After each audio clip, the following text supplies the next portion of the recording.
So guess what? We had a little problem with Iran. Some of our naval seamen, which I don't know why they call them that, sounds filthy. Mm-hmm. They drifted into Iranian waters. How could they drift into Iranian waters? Well, let's see where all the military bases are that America has in the Middle East. There's Iran. Iran is in the middle. If you could look at this picture, in Turkey, we've got 2 bases right on the border of Iran. In Iraq, we've got 4 bases. American has 4 military bases in Iraq. In Kuwait, we have in Saudi Arabia, we have 1, 2, 3, 4, 5, 6, 7, 8, 9. We have some in Oman. We have some in the United Arab Emirates. We have them in Pakistan, Afghanistan, Turkmenistan. We have bases surrounding their country. Imagine if it was the reverse, that Iran had bases all over in Canada and in Mexico, and they had submarines off the coasts of East Coast and West Coast of America. Iran. Imagine. I don't get what you're saying, Jimmy. I don't understand. It's what I'm saying is imagine. So they drifted off. Barack Obama did some negotiating, got them back within 24 hours. Within 24 hours, which everyone thinks is a good thing. Do you remember in the early part of George Bush's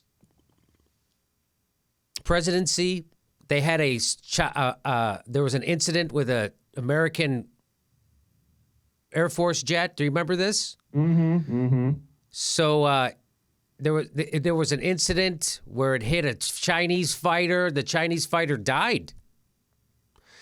Anyway, it took 11 days for George Bush to get our men back, and he had to apologize. Do you remember that, Mark? Do you remember that?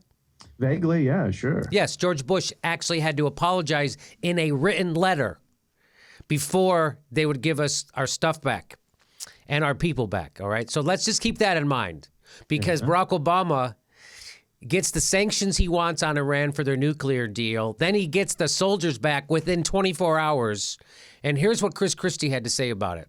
Do for U.S.-Iranian relations, Governor? Well, it just shows the American people once again that what I've been saying for the last week is true. This president lives in his own world.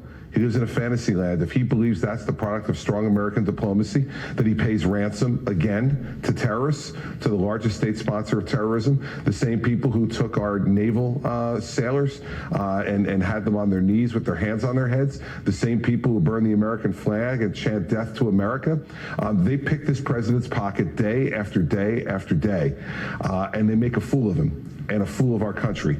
And I'm very grateful that these folks are home. I'm thrilled for their families and their friends who have missed them and been worried about them. And I'm happy they're home. But this president is just encouraging more and more of this conduct going forward, Bill. First of all, I love how he shifted. You see how he shifted there? This has been a disaster. It's horrible, a big disaster. This guy's a failure. He's weak. It's horrible, disaster. Hey, I'm glad those soldiers are home, though, by the way. That's the important thing. Huh? Hey, I don't know if you remember this. I think the successful return of American captives shows how weak we are, don't you? Yes, the successful return of American captives. And, you know, Americans held captive are safely home thanks to Barack Obama's diplomacy. And Republicans say we must do everything to make sure this never happens again.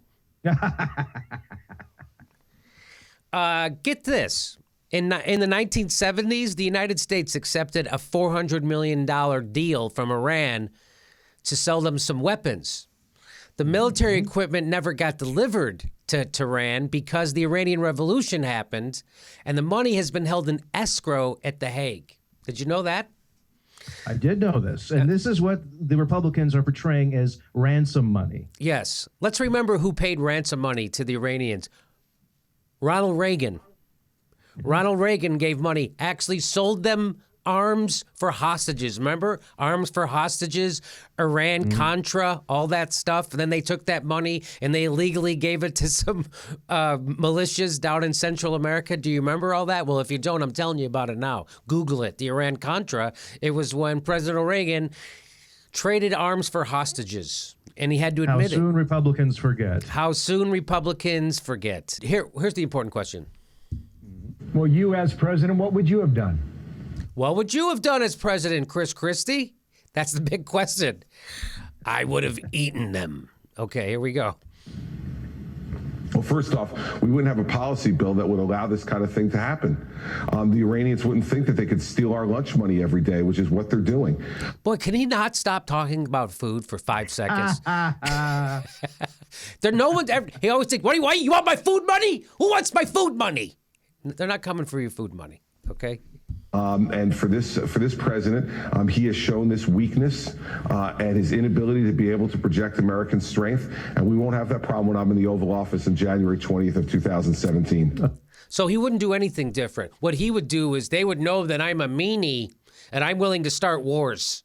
That's what, and so they would never do anything. If our naval seamen, which still sounds dirty, drifted into the Iranian water space, they wouldn't touch them. In fact, they'd let us walk right into Tehran and have a cappuccino because I'm Christie and I will sit on them. So that's what's been happening. Just to remember, all the military bases we have around Iran, our soldiers are there. They release them within 24 hours because of Barack Obama's diplomacy. And you know, when with a Republican president, diplomacy would be as blocked as Chris Christie's arteries. Am I right? Come on.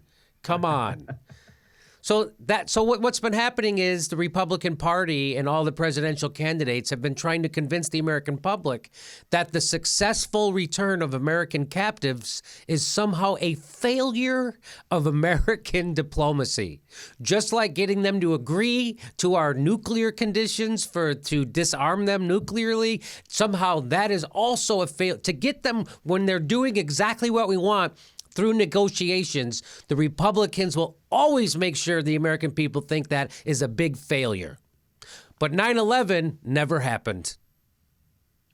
You know, it's really interesting. Republican politicians really don't have any scruples because I've been noticing that the Republicans keep calling them hostages. Yes. These naval soldiers that were picked up in Iranian waters, they keep calling them hostages.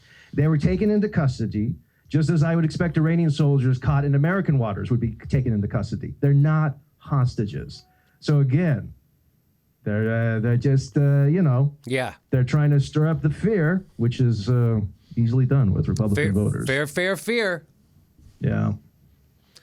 Okay. And boy,